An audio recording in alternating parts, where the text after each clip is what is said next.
চত্বরের বেওয়ারিশ হিসেবে দফন হওয়া প্রতিটি লাশ, গুম হওয়া প্রতিটি শহীদের তথ্য উদ্ঘাটন করতে হবে, জাতির কাছে প্রকাশ করতে হবে। এর বাইরে গোটা বাংলাদেশে যতজন বীর শহীদান রয়েছেন, প্রত্যেক শহীদের পরিবারের সঙ্গে যোগাযোগ করে আমাদের সর্বশেষ ভেরিফিকেশন এবং যাচাইয়ের কাজ চলছে। ইনশাআল্লাহ আমরা শাপলার রক্তে রঞ্জিত এই মে মাসের মধ্যে হেফাজতে ইসলামের পক্ষ থেকে আমাদের ভেরিফাইড সেই সকল বীর জাতীয় শহীদদের পরিচয় এবং তাদের গৌরবগাথা ইতিহাস জাতির সামনে আমরা তুলে ধরবো ইনশাআল্লাহ।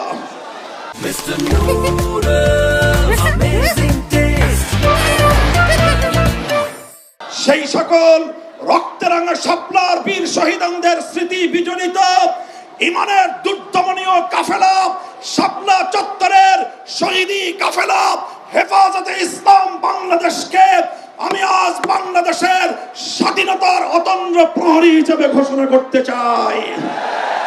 আমরা বলতে চাই, বাংলাদেশের ইসলাম এবং স্বাধীনতা এক সূত্রে গাঁথা।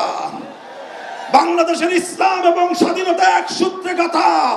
যারা বাংলাদেশে ইসলামের উপর আঘাত করে তারাই স্বাধীনতার দুশ্মন, তারাই স্বাধীনতার শত্রু। আগামী দিনে দেশ এবং ইসলাম স্বাধীনতার এই শত্রুদেরকে যেখানেই পাওয়া যাবে সেখানেই প্রতিহত করতে হবে, সেখানেই প্রতিহত করতে হবে। যদি এজন্য আমাদেরকে আরো জীবন দিতে হয়, যদি এজন্য আমাদেরকে আরো রক্ত দিতে হয়, আরো ত্যাগ আর কোরবানি স্বীকার করতে হয়, যদি আরো বড় করে নজরানা পেশ করতে হয়, শাহাদাতের রক্ত দেওয়ার জন্য জীবন বিপন্ন করে দেশ এবং ইসলামকে রক্ষা করার জন্য আল্লামা বাবু নগরীর হাতে শপথ গ্রহণ করতে কারা কারা প্রস্তুত আছো? হাত তুলে শপথ করো।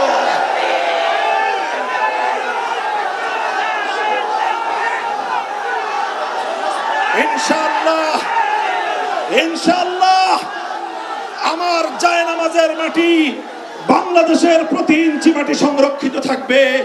আমার ভবিষ্যৎ প্রজন্ম এদেশে ঈমান নিয়ে, ইসলাম নিয়েই বাঁচবে ইনশাআল্লাহ। নাসরুম মিনাল্লাহি ওয়া ফাতহুন করিব ওয়া আখিরু দাওয়ানা আলহামদুলিল্লাহি রাব্বিল আলামিন। আসসালামু আলাইকুম ওয়া রাহমাতুল্লাহ। সংগ্রামী সাথী ও বন্ধুগণ,